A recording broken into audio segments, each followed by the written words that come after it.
guys, welcome to another episode of Glitter and Garbage. I'm Justine Marino, joined by Daniel Webb. Hi. Blair is here. She is enthralled already. I love a Blair day. I do love a Blair day, and she just knows exactly the way to the studio. Mm-hmm. She loves it.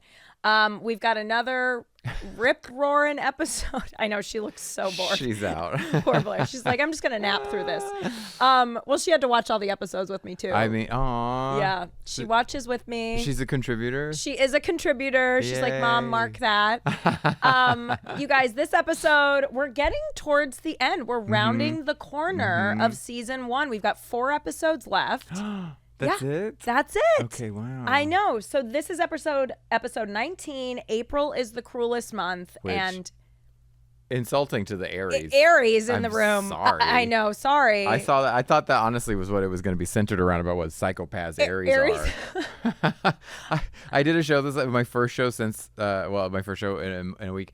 And I mentioned that I was an Aries and we're all a bunch of psychos. And that was one of my biggest laughs. Oh, it's like, because I'm speaking the truth. Because everything I've always read about like Aries interpersonal relationships has been like, if the Aries can not be an asshole, this can work, basically. The blame always falls on us. I mean, I'll take it. Yeah, I'll take it too. I hate when I read like Zodiac and I'm like, check. Damn, they get Sounds it. right. Yeah, They're it right. nailed me. April is the cruelest month. It is the cruelest month. And this episode, I just want to put a trigger warning out there. Thank you. Because it should, I mean, they didn't have trigger warnings back then, but this is a very intense episode, you guys. So just know. Out of nowhere, though. Yeah, we're dealing with gun stuff, self-harm, suicide. Like, there's a lot. Yeah. But what was the other one? Well, I was just going to say general school. School. Yeah. School. Well, trigger warning for school. Yeah, for me, sports and school. Sports. That's the next episode. Yeah. Oh, they're both sports episodes. He's a tennis star. He is a tennis star. And tennis was I failed at tennis. I'm bad at tennis. It was one of those where I had my friend I would pretend to hit it and my friend would throw the ball. Oh. You know what I mean? I go, and then they would throw it. Well, Matthew Perry is not failing at tennis in this episode. Trigger warning. I know, right? Oh, yeah, that's the other thing. I didn't even think about that. That was honestly my first, because he's in the beginning. He's right, right away, first scene, and that does add another element of like darkness and creepiness. Here he is, you guys. Look at him. Matthew Perry in this episode plays Roger Azarian. Great name. Great name. He's his dad is a huge business guy. He made a name for himself over here. He was an immigrant, I believe Jim says, but also his teal shorts. Can we talk about it? Oh, there wasn't he never turns a bad look. No, in this he whole doesn't. episode. He has money. And is that a bulge I see? Am I just imagining interesting. things? Well, you do have to put tennis balls in your pockets when you play. Because you got to it out really fast. Right. Well, it is working for Matthew. Look at it. Honestly is. Look at that. Because here's the thing. Pre-Friends and his weird myriad of TV appearances. Is it Growing Pains or something else? Probably. It's this kind of strange, hunky Matthew Perry. Yes. It's like, is he? They do kind of set him up to be a hunk, which is funny because he's not the hunk. He's such a nerd. In Friends. Right. Yeah. Did you clock how many times they said, I don't have any friends. I'll be your friend in the later scenes with him and Jason Priestley? Interesting. Because this came out before Friends. Correct. But that's crazy. There's several, one of the last scenes he says, me, a friend. Yes. Well, also, this episode is very Menendez coded. Oh, hardcore. Because I think it was around the time, when did they? They're 89. Yeah, and this was 91. Somewhere, yeah. And Eric Menendez wrote a script about killing his parents. Called Friends. Yes. Which is so crazy because now, and this was before Friends existed. So what? And also the house that Roger Azarian, is that the name? I think so. Great name. I'm obsessed with his fake name. Yes. I'm thinking of changing my Starbucks name to that. Roger Azarian. Yeah, I think Full it's name. Gonna be, yeah. front and back. Well, right now it's Carrie because I think people are terrified to misgender me. That's what's so fun. I like to just watch them squirm. Wonder. When they're like Carrie or the different. Anyway. Yeah. But the house that Roger Azarian lives in is also very Menendez. Did you notice it's so that? Menendez. Everything is very. The dad is powerful and an immigrant because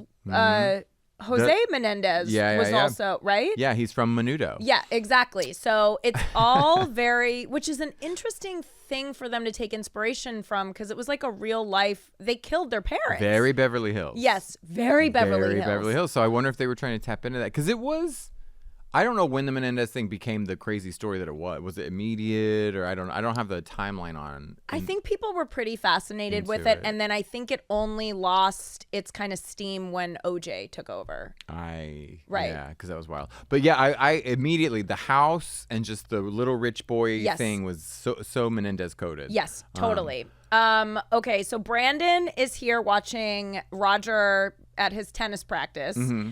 And he is just a seemingly perfect student guy. He's crushes at tennis. He's very smart. Great hair. Great hunk. Great teal shorts. Great legs. Brandon's trying to do a story about him. Okay, so typical Brandon doesn't respect anyone's boundaries. No. But this press pass has like gone to his head, don't you think? Yeah. And also just the way he kind of, the notorious way he's like, hey, I want to write a story about you. Yeah. Like, it has all this clout. Yes. It wasn't everybody's school newspaper 4 pages. Yes, right? exactly. Mm-hmm. Yeah, they're acting like this is the New York Times. Yeah, it's a cover, insert, and then the back page. Well, also, I love how Roger's like, I told you, Walsh, I'm not doing any stories. And he's like, but I think you should. And he's like, all right, you convinced me. Yeah, the hounding, he buckles really fast. He buckles so fast. But they do start with the montage of the hits. Oh, yeah, I love the hits bam, montage. Bam, yeah. Mm-hmm. He, again, very hunky. To let us know. But also, Matthew Perry was a good tennis player in real life. Mm-hmm. And on the fateful day, he played last game of pickleball, y'all. I know. Fuck! The overlap is extreme in this episode, so trigger warning. Yes. But I almost didn't recognize him at first. Yeah. Well, he's so young. Mm-hmm. Yeah. Well, I was like, he still looks college age. I mean, like, he looks college age, but not like, friends age. He looks like a student in a university. Well, he's a senior in this as well. Senior. Yes. He's a college senior. Yeah. Okay, so I didn't reference it in episodes past, but they do it almost only to Brandon in this episode where they give him Morticia eyes. Yes. Did you notice that in this one? Yes. There's lots of interior shots where the light only hits Jason Priestley's eyes, a la Angelica Houston in the Addams Family. Oh, so good. But when he's not doing that, he's giving everyone boyfriend eyes. Yes, always. Well, Brandon's always trying to be someone's boyfriend. He flirts with everyone. Everyone. This man cannot stop flirting. Except Andrea. She has a real blind spot for that. Every now and then he'll throw her a bone, but like not actually throw her a bone. I love when he's like, if you could scoop anyone at this school, who would it be? Yeah. And without flinching, she goes, Roger's Aries. Yeah, exactly. So this is a person that we've never met before or heard of, but he is so popular. Notorious. Exactly. Everyone wants their 5 minutes with him. And go ahead. I was going to say, well, you go. Steve, I love, is the source of everyone's dirty information backstory, because that's who Brandon goes to get the real deal. Mm-hmm. I love that Steve is the man on the street. Oh, Steve knows. Honestly, should have been an investigative reporter for the fucking paper. It's so true. But Steve's too busy in his Corvette trying to pick up chicks. What's the name of the paper that they work for? The Blaze. The Blaze. The Blaze. Yeah. Now, meanwhile, I was a little confused because Brenda's freaking out about her SAT scores. Yes. And didn't she miss her test because of her procedure last week? She was unable to fulfill the test. So, and Brandon skipped his as well. So were they able to just make it up like the next day? Also, where was Donna? Exactly. Like, I don't know. Or wait, was that the SATs?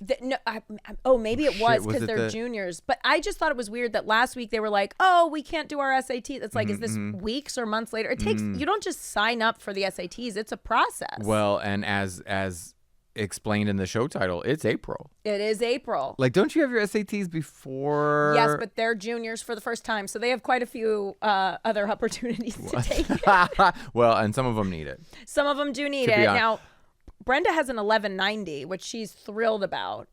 Listen, Brenda did better than me. Me too. Yeah. I got the exact same score as Kelly Taylor. Right. 1050. Oh man, I scored 40 better than y'all. Really? 48. I think I'm 1098. 10.98. Do they go in? I think it's tens. I think it's increments of 10. So I think I get 50 points more just for that mistake. Okay, then I think I got a 10.90. That makes sense. So we're about this. To so add we're 8 good. measly points to Like, my shitty the little 8 points score. makes a difference. That's so sad. Mitch got like a 14 something. Oh, I believe it. Yeah, I Mitch believe it. didn't try at school. He was like a Dylan, probably didn't try at school, but like very smart. Yeah. So if you're up to your ears in pussy, you just are smart. Exactly. I feel like that's what's going. That's Mitch. Oh yeah. I was saying for Dylan. I was saying for Dylan. Mitch has always been a real pussy hound. So wait, but you and Kelly are equals. We are equals. But of course, Brenda is dying to know Brandon's score because she's so competitive with him. Well, yeah, because the thing is, the Walsh twins have whoever gets the highest score gets to top. Oh, The other Walsh. It's like Aaron's dying. What's that? Aaron's dying. The plot to Cruel Intentions, right? Is that's what this is, Walsh Intentions. This is Walsh Intentions. Yeah, so Brenda's real eager to see which role she'll be playing. I love that that Jim Walsh was ready to bet on the kids. Jim is ready to bet, and Cindy's like, honey, we are not betting on our kids. We know it's Brandon. That's what I thought. So. I was like, Jim's got Brandon. Jim's got Brandon. Yeah, I think that was the whole thing is that Carol Potter she tried to squash the bet because she knew that both their money was on Brandon. Yeah. Yeah, absolutely. Brenda's never looked better though. She's really in her Shannon Doherty She era. is in her Shannon bag. She looks so good. Her bangs are killer. Even this part, there's a little bit of a layering coif. I don't know. I only judge people by their hair. Me too. I mean, that's because I'm having the worst hair. No, you look great. My mom's a hairdresser, so I judge harshly on hair. Did I know that? I don't know. How did I not know?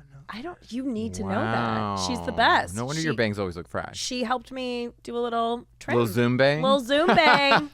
We did a Zoom bang. That's so cute. Thank you. I love it. Well, you do look fresh. Thank you. So Brandon goes over to Rogers and meets the dad. And also I love the dad just has all these awards on the wall. And did you notice one was just like Man of the Year? Yeah, who doesn't get Man of the Year? Who doesn't get Man of the Year?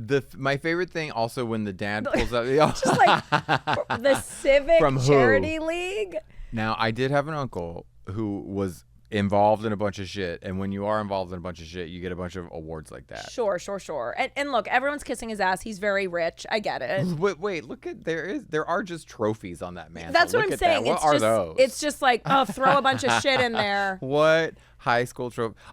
Those are like Boy Scout trophies. Well, so we're setting up that the dad is a big high achiever, right? And I think there's a lot of pressure on Roger. Sure. To achieve highly as well. You have to carry on the Azarian name. You do. And then they run into George, who George mentions Roger's script. He personally doxes his son in front of the press.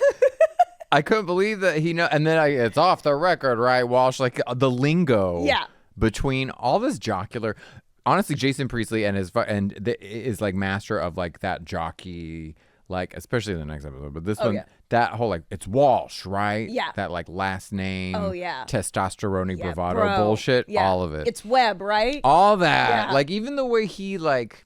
And he does it later in this episode when he can't find Roger. Yeah. He has his like shirt sleeves rolled up and it's tucked in, and the way he carries his books, it's very like he's the pencil tucked in. Like the stylist loves to roll t-shirt sleeves on this. It was show. a thing. My sister wouldn't let me leave the house if I didn't have my shirt and my shorts rolled up. It was short, slutty. Which I knew. No, I thought gay. Like, hello, are you trying to out me? Like, yes. Are you trying to out me? 1,000%. Imagine having your sister roll up your thigh. Like, shorts. Yeah, imagine cute, that. Though. I'm into it. I don't have a sibling. So I'm it's into not it. supposed to be like that. I don't think that's how it goes. Roll my shorts up. Nah, that's Blair's job. Blair rolls my shit up. No, that's why she's so exhausted. I know. She's like, I've been rolling mom's shorts all day.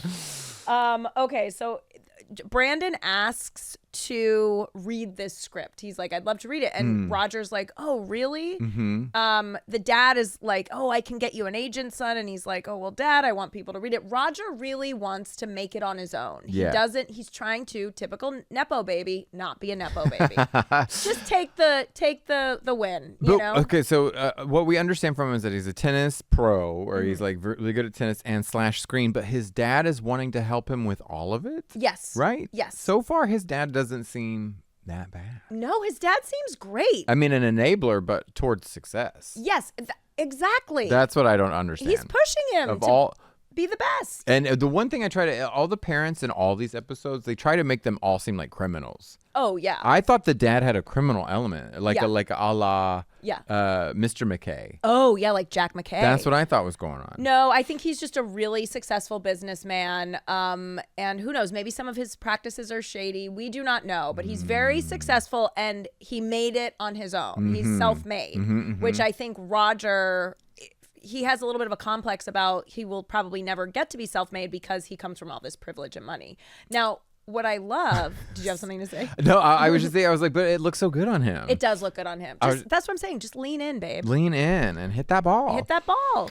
Now, what I love is Brandon's like, I won't show it to anyone, the script. And then he goes home and does a table read with Brenda. Like, immediately, they're reading it aloud. Literally, she snatches it out of his hands and she says, scripts are best read aloud. Yes. Right? Isn't that what she says? Yes. Tells the parents, tells everybody what he's up to. Well, and they make another Twins Peaks. Again, yes, I noted. They're like a Twins Peaksy. They mention Twins Peaks again. Well, and Jim knows who the dad is. Yes, everyone knows who George Azarian is. And knows his story. Yes. All that kind of stuff. But I still don't understand the problem, right? It's like this hidden script thing.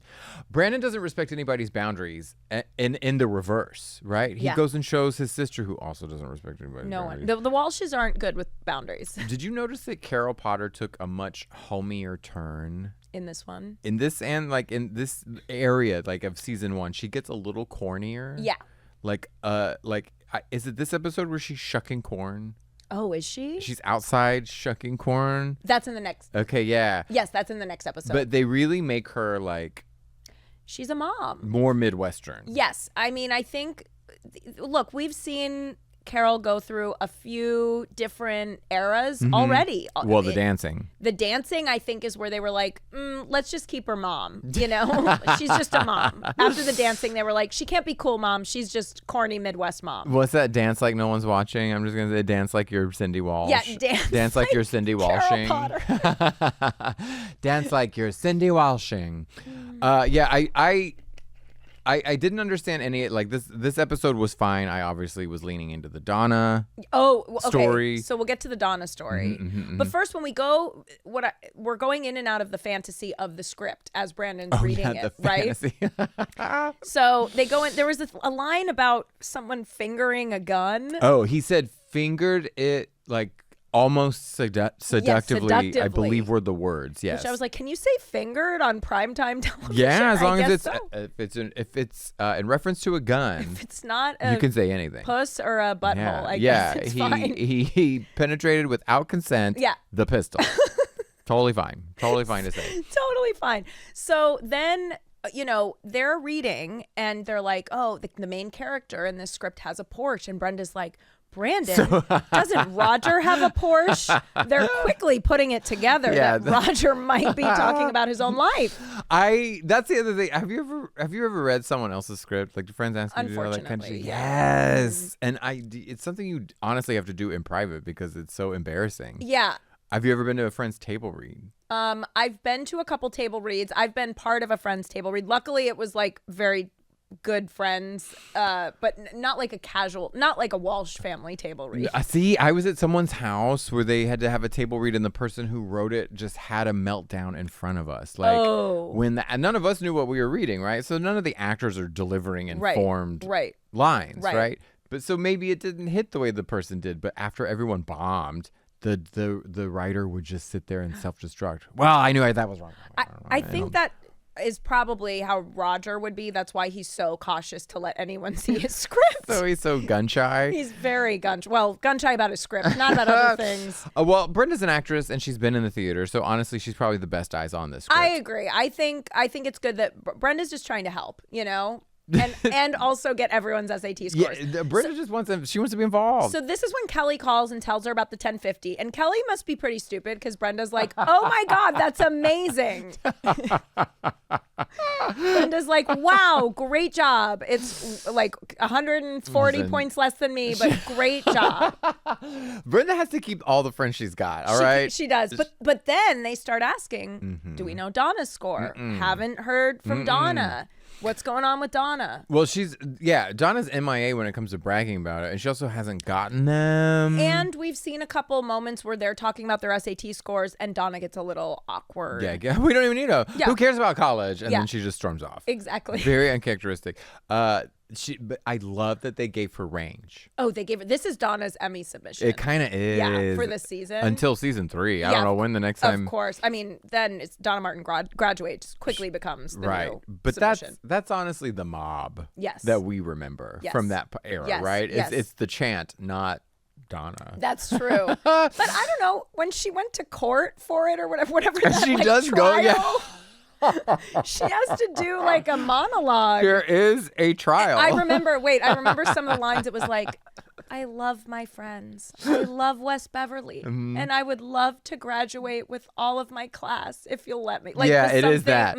Well, and then the one thing I guess we're bearing the lead is that we finally get the Miss Teasley. Oh, exactly. This is Teasley is in to stay. To stay. I forgot how soothing her voice is. So I just feel calm. Here she is, Mrs. Teasley. Now I love my stoned picture. It's a little crooked, but we get the idea. Mrs. Teasley is here. Kelly and Brenda, they're concerned about Donna, and actually, Mrs. Teasley is like, "Hey, has anyone seen Donna? She missed a meeting that we were supposed to have," and they were like, "No, what's going on?" So she does have this. She does have this conversation with Kelly and Brenda. Yeah. Brenda later intervenes. Yeah. And Mrs. Teasley chides her, like, "Shouldn't I be having this conversation with Donna?" I'm like, "Hello, bitch, you got her friends involved." Yes, exactly. You sent out a missing persons report. You did. Well, also, I love that Brenda goes to Fred Siegel and immediately finds Donna. Yes. So that's the one on Melrose by the Improv, right? Okay, yes. It's R.I.P., but... Well, no longer. Yeah. But Is it coming back? Oh, the Fred Siegel? Yeah, it's done, right? Yeah, I think so. Yeah. But that's what made me sad. I know. It made me sad, too, because that was such an iconic spot in all of the 90s and the 2000s. I was just wondering, is it the same Vine? They have like the green growth outside. Oh, yeah. But yeah, that is. But the only reason But did you catch that Dylan was buying something upstairs? Upstairs. And I was like, there's nothing upstairs. Thank you. Yeah. I need fact checkers in this. Honestly, I did not write that down because at the Santa Monica location, also RIP, because, Fred Siegel, the two guys who founded it had a big falling out. Fred and Siegel. And one took Melrose and one took Santa Monica. That's what it is. And there was an upstairs and downstairs in Santa Monica. But there was not at the Melrose one. So I'm glad you clocked that. I just didn't know if this was like a Jan Hooks Pee-wee's Big Adventure. Like, there's no upstairs at Fred Siegel. Well, it kind of reminded me again of Twin Peaks because I was watching Blue Velvet, and she's like, Laura Dern's like, she lives on the 7th floor, and the building does not have a seventh floor. R.I.P. David Lynch, by the way. I don't want to timestamp this or anything. Well, you guys, we're recording this a little late. Again, we've banked a bunch of them, but he died last week. So R.I.P. And we're sad about it. And he is heavily referenced throughout the early seasons of 90210. Also, lots of 90s television references. Simpsons would pull in a bunch of his jokes and things like that, or just references to him. Okay, so Donna is being elusive because she thinks she's stupid. Well, and then... they go to the test. They go to take a test at school the next day. And it's just a quiz. It's right? just a quiz. Or like a test. Although it said on the board, they had Jen Hooker was written on the board. Did you see that? Wait, what? I think I took a picture of the chalkboard. Do you see that on the bottom? It says Hooker Advanced. Is that something? General Hooker. General Hooker. Oh, I love that name. I know. That's my name. Is that if a I'm historical? ever drafted, General Hooker at your service. Is that a historical event that I missed? I don't think so. Okay, I'll look it up. They're taking this test about General Hooker. Could be anybody. It could be anyone, any icon. And Donna starts just freaking out. She's staring at the blank page and suddenly gets up and she's like, ow, ow, my contact, ow. And she runs out of the room. And then Kelly and Brenda are such bitches. They snarkily look at each other and laugh at their friend. It's really Kelly. So, like, I blame Kelly for every snarky glance. Yes. She's like the first one. And I think Brenda is a bit of a starfucker. Yes, she is. And she needs the friendship. Yeah. Because she does want to, she involves herself with everybody. But yeah, I feel like, were you a good test taker? If I was paying attention, I was. Like, if you knew the answers. If I was interested, I was so, because of my ADHD, if I was interested in the subject, I was very good at it. And if I wasn't, I was so checked out and just didn't give a shit. Yeah. This reminded me of, like, yes, I definitely think I tried to go to the nurse's office during a test. I don't think I ever did that. I was just like, oh, well, I'll just do poorly. No, I mean, I surrendered to failure many times. Like, that was not anything I was ever trying to escape. But I think sometimes I would have, like, that anxiety of a meltdown. Yeah. To be like, I just have to go to the bathroom. Yeah. And think that I would be gone long enough. Well, and then she's like, my contact. She has a full breakdown. Yeah, like, she's like, ow, ow. Something must be wrong. Yeah, and I'm like, and they just laugh at her. Yeah. And then Mrs. Teasley, that's when she finds them.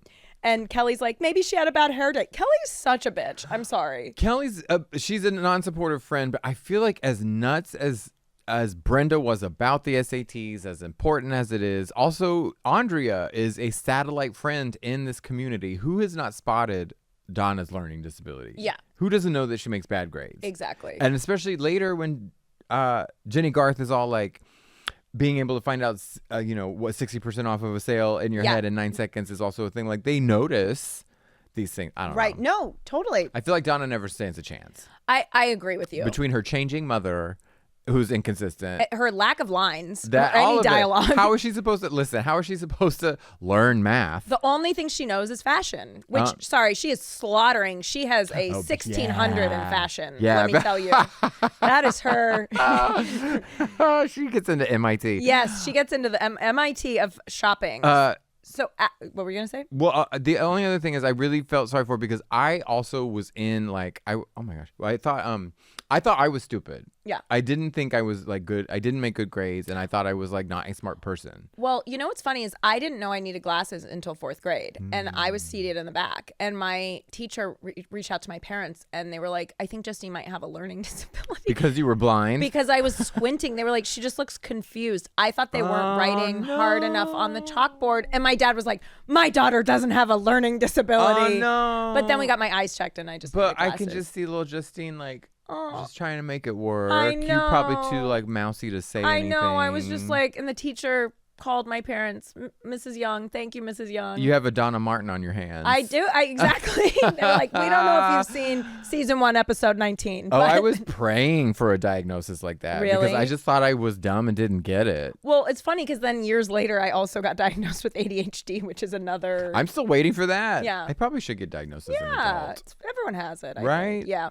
Was there a moment of clarity after you were after that? Yes. I was like, this makes so much sense. Really? Yes.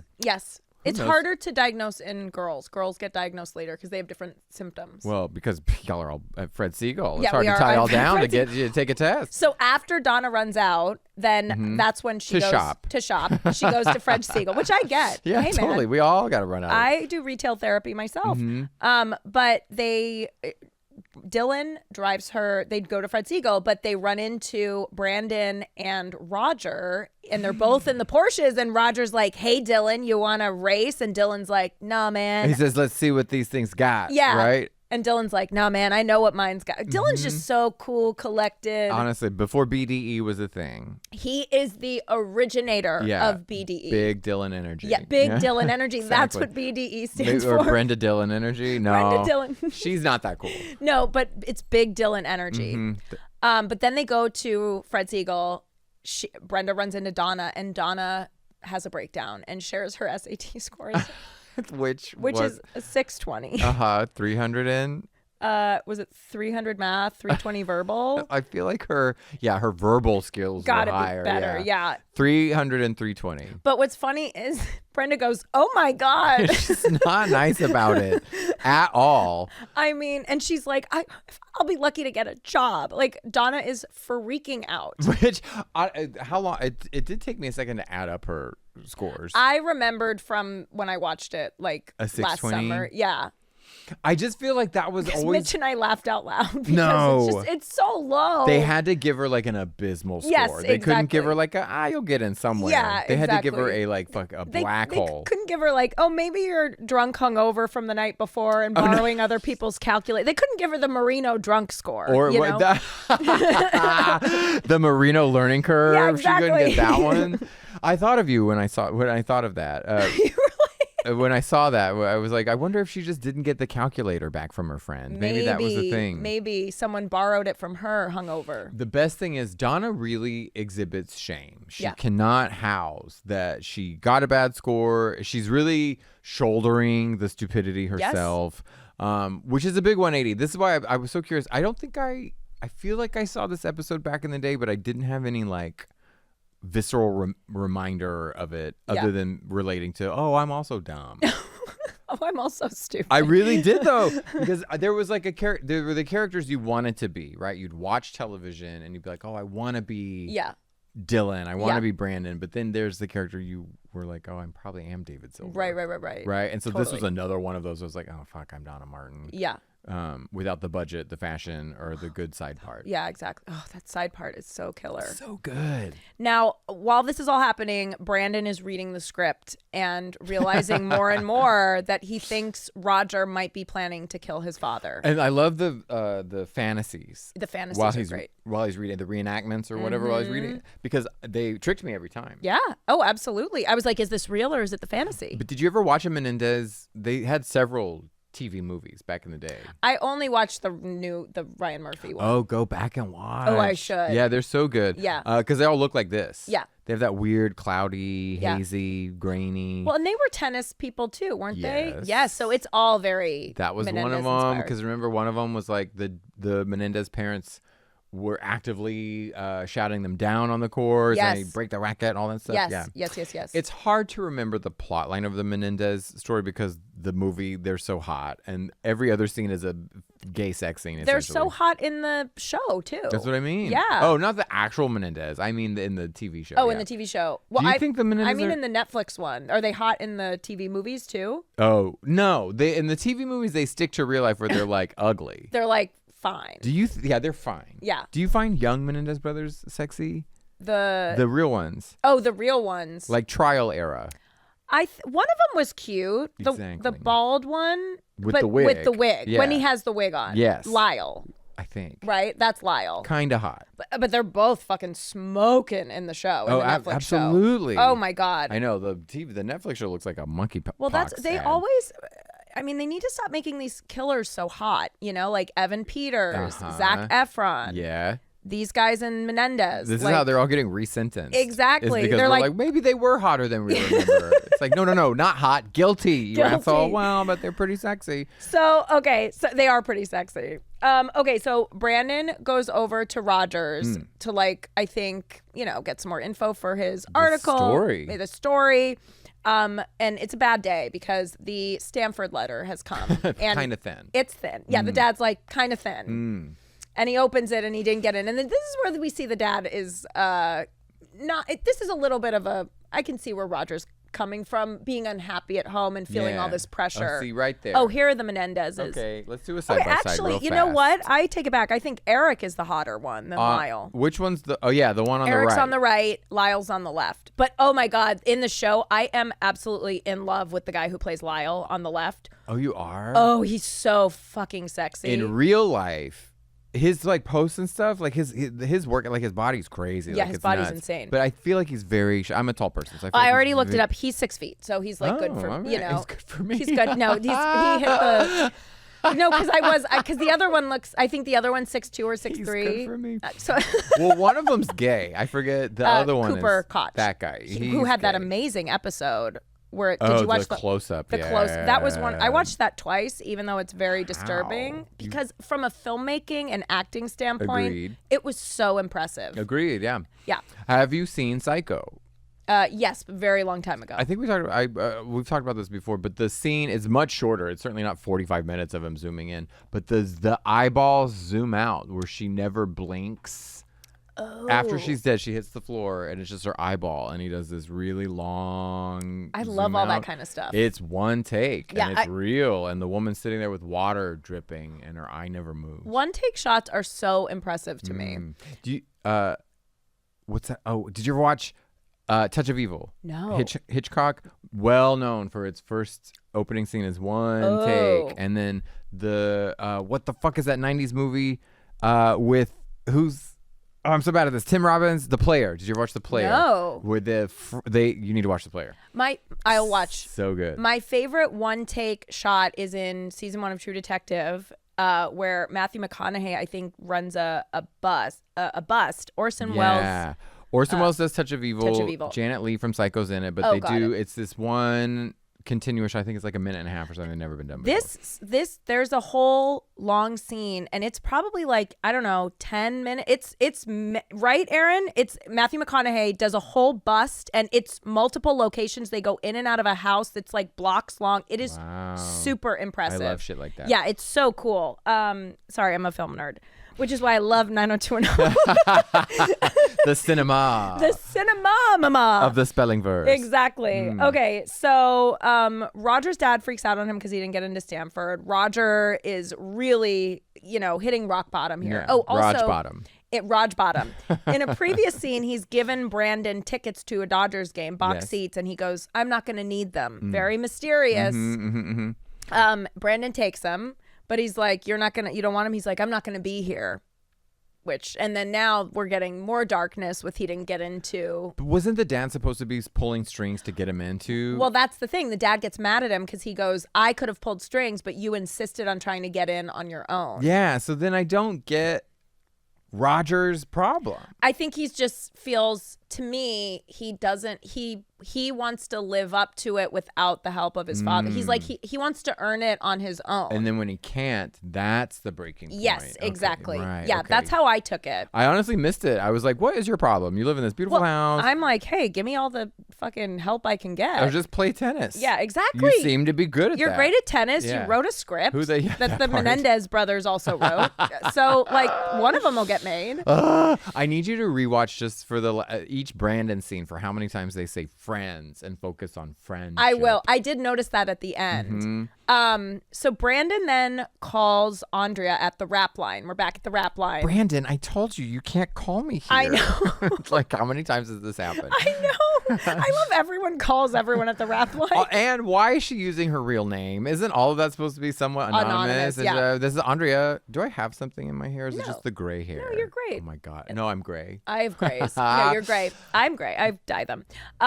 Okay, so Brandon calls Andrea and he's like, how do I help? Not the police, not a parent. No, the Andrea. rap line. Andrea. And the editor of The Blaze. Yeah. Like the biggest blabber in town. Exactly. Yes. She is in everyone's business. But why does he call? I mean, I guess my thought when he calls her is because, oh yeah, there's no cell phones.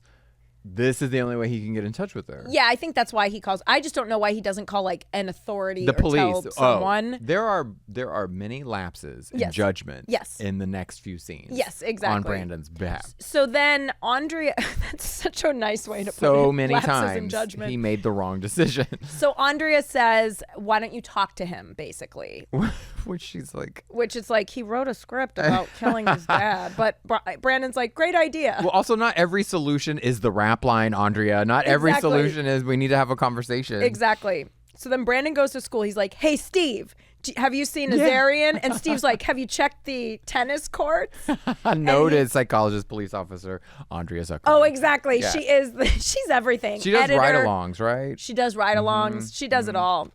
But Steve's like, did you check the tennis courts? And Brandon's like, great idea. It's like, what? That's where you found him to begin with. Idiot. You fucking moron. But then, go ahead. So he didn't show up for practice. So then he goes to his house. The way all the other characters are dropping clues. Yeah. The coach is like, he's not gonna make the playoffs if he misses another practice. He's like, he missed another practice. Yeah. Like this is dropping of breadcrumbs. So many crumbs, and Brandon's following it, and then something switches, and he realizes where he is. I think because of the script. Yeah. Right? No distractions. No distractions. No phones or whatever. So he goes to the pool house at night. Goes to the pool house. Well, he tries to go into the house. Yes. And finds the key under the planter. Yes. Which, like, okay, breaking and entering. Breaking and entering in the house. He thinks the dad is there. Well, also, what are you going to do if you really think he's going to kill his dad? Call the police. The police. There are many instances, and I don't believe. Okay, so we watched. You know, when you watch a real documentary and they're like, if you or someone you know is dealing with whatever, this episode absolutely needs that, right? Oh, absolutely. But maybe just also this episode of the podcast, like if you know someone is trying to unalive themselves, it is important to also help that person. But you need to call the police. Yes. That is the number one thing you do when you think someone's about to kill you. You have got to call the police. Yes. So first strike. Yes, first strike. So then he goes into the dad's office. No, the dad is not there. So then he goes out to the pool house where he finds a very emotional Roger who has he's drinking scotch and beers. The tallest pour of scotch I have ever seen. That is a hospitalization. It is. Pour. And he's just, and again, it's like with the Matthew Perry stuff, this is where it gets kind of creepy and dark. Mm-hmm. I love watching people act drunk. It's one of my favorite things to do. Like watch someone like when Dylan was fighting with Mr. McKay and he went for the bottle, but then those moments. I love that kind of acting. Brenda's like, Dylan, you drink? He's like, only at family reunions. That moment, yes. So I did love watching Matthew Perry have to emotionally. That's his emotional prop. I agree. It's his scotch. And then pulls out a gun. Oh, because we forgot he had a gun in his car this whole time. There's lots of gun scenes in this episode. Yes. Brandon sees it. There's a lot. They have a whole gun rack in their house. My uncle though, I did have an uncle who had an office. It was very similar to this. Had an office with the gun display. Sure. Just like that. Yeah. Totally. You'd be there at Thanksgiving and you'd go in and you just count just to make sure they were all still there. Right. Well, and then one of them would be missing in this case because it's in Roger's car and now it's in the pool house. In the Porsche, from Porsche to the pool house. Exactly. From Porsche to the pool house. The Roger Azarian story. So then he's shooting at his dad's awards Diplomas, on the wall. Yeah. awards. And Brandon's still there. Brandon isn't like, oh, this is above my pay grade at the Blaze. I gotta get out of here. Like, or that might not be the bigger story. Yes. Like good tennis player gone bad. Yes. Firing at his father's trophies. Well, then Roger, and again, trigger warning, turns the gun on himself. Yes. And it gets very dark. And he says, have you ever stared down the barrel of a gun? So I know it's really shitty to talk ill of the dead, but there's two scenes where Matthew Perry's fired. There's the fantasy where he's about to kill the dad. And then there's the real one where he's got it pointed at himself. And in both cases, Matthew Perry's shoot face. Yeah.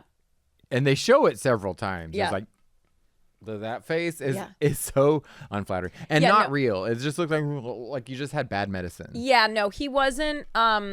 He was really. I don't know what that was. He was built for comedy. Yes, I agree. He was built for comedy. Look, I think for 90210, I think he passed. Totally. But, it like next to Meryl Streep, I don't know. I don't think they should have given, this wasn't the role, he's not weapons adjacent drama. No, he shouldn't exactly. be, they shouldn't have given him a gun role. Yeah, no, unless it's a comedy. Well, I was laughing. I was like, when he's all, and then Brandon goes to grab. I'm like, Brandon, he has a loaded gun that he's already fired. Yes, and also Brandon is constantly. It's like every episode he forces help on someone who does not want it. The whole time when the first bullet went off, the word that came to mind, I went boundaries. Oh, wait, boundaries. Run. Number one. And so Brandon somehow convinces him to put the gun down. Thank God. Yes. Roger goes to the psych ward, which I felt seen as someone who's been to the psych ward. Well, did you notice how obvious they made in the background? The sign just said psychiatric ward. Exactly. Like, just so you know, he's not in a hospital. Yeah, which I wanted to say as someone who's been to the psych ward, it doesn't just say psych ward in there. They try to tiptoe you into it. Exactly. Yeah. Crazy room this way. Brandon has given the Dodgers tickets to Dylan and Steve now and goes over and listens to the game and tells Roger he's his friend. And Roger's like, I'm going to be okay. Because we're friends. We're friends. And then they say friends 9,000 times. Several times. We did forget my favorite part of the episode, which is, Matthew Perry's stepdad in real life. Yes, that's so true. Did you know that? Was the host of Dateline, Keith Morrison. Do you know that guy? He has that weird claymation face. I did because I listened to his audiobook. Oh. Yeah, which was very good, but it's again, trigger warning. It's very, very dark. Intense. I think Keith Morrison is one of those people who's secretly ripped. Oh, yeah, interesting. I think he has like a secret sexy body. Okay, yeah. I'm down. For old man on Dateline. Now, we did forget the best part of the whole episode, which is when Donna is in the middle of her feeling dumb and spiraling. She does pick up smoking with an Eminem looking character. I do believe I pulled a picture of that. I mean, but Brenda and Kelly and Dylan are all walking out, and Brenda goes, "Oh my God, Donna's smoking." She's so stressed. It's like she's so bad. She's with someone with a Wrangler. She's not hanging out with kids with BMWs. No, not anymore. in her pay bracket. Yeah, not anymore. exactly. And I just love it's literally like this. And who is this? He's Powder. Do you remember that movie? He's Powder. Who is he? He's like Powder if Powder tried to be a rapper. This is this is one of the hottest Donna looks though. I'm sorry, dumb Donna is like high fashion. Dumb Donna is the hottest I've ever seen. Yeah, I'm into Dumb Donna. Okay, so then, sorry, I just didn't want to forget this iconic moment. This is important. Do you think she looks like a natural smoker in that shot? I don't think so. Well, actually, no, because we saw her smoking in that. Oh shit! Called out. It's not a Wrangler. It's a Suzuki Swift. Yes, I'm so sorry, Aaron. My bad. Which I love a little. Do you know those little Suzuki trucks that they have? Those little micro machine. Yes. I want one so bad. So cute. Yes, so cute. We did see a picture of Donna when she was partying with Mark Wahlberg, Tori Spelling, correct, Shannon, and she is smoking. And she's smoking. So I don't think that was her first cigarette. I wonder if that's this era. Oh, I think it was. Right? Like early fame. Yep. So basically it all wraps up.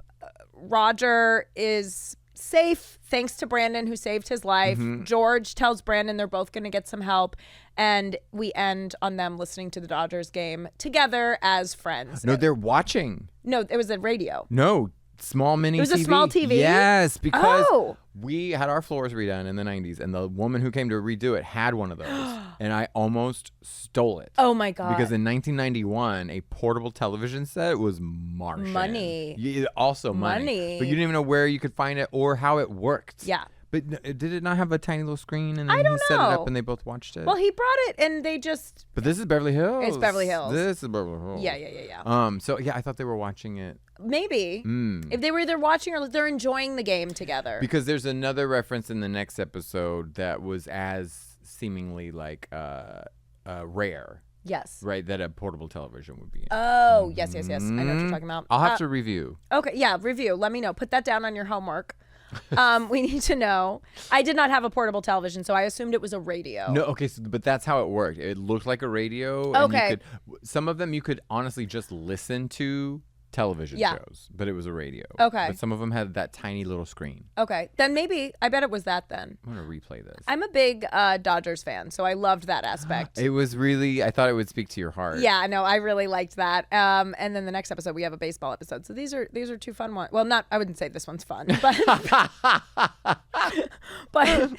but there were things I liked about both. What would you rate this one? Man, I don't know. I know, it's hard. It's like, I was not really of the Donna story always gets me. So, and she had a lot of screen time and she had drama, Donna drama. And it gave her range. Drama. But I don't think I could ever, I didn't like watching it. And not just because Matthew Perry's dead. Yeah. But maybe because of that. It was a little dark. I'll let this be my first 1 mega burger. You're giving it 1. Hold the onions. Okay. I'm going to give it a 3.5. You're going to take half the burger home? Yeah. You're going to send half the burger back? I'm going to send half the burger back. Here's, I April is the cruelest month. It is. It's cruel when 2 April babies are rating it this low. Look, this, just so you know, this is the photo that comes up. Can you see that? Oh. That's the like. Oh yeah, that's so yeah. But see his face. You see Yeah, what his I'm talking face. about? It's very acting face. That's why I clocked it like. Yeah, Matthew Perry's face is Like- it. He is acting, honey. Like he just had onions. Yeah, no, absolutely. On his mega burger. On his mega burger, not on yours, but Oh no! Now I'm this giving is it the scene that 3.5. I just scrolled to, and it's just that. Can we even show that? I don't know. If I think we can. Sure, we just did. So enjoy. If you guys watch the video, if you aren't. Oh, you can't screenshot on Pluto. Oh no, I take a picture while I'm watching of my TV.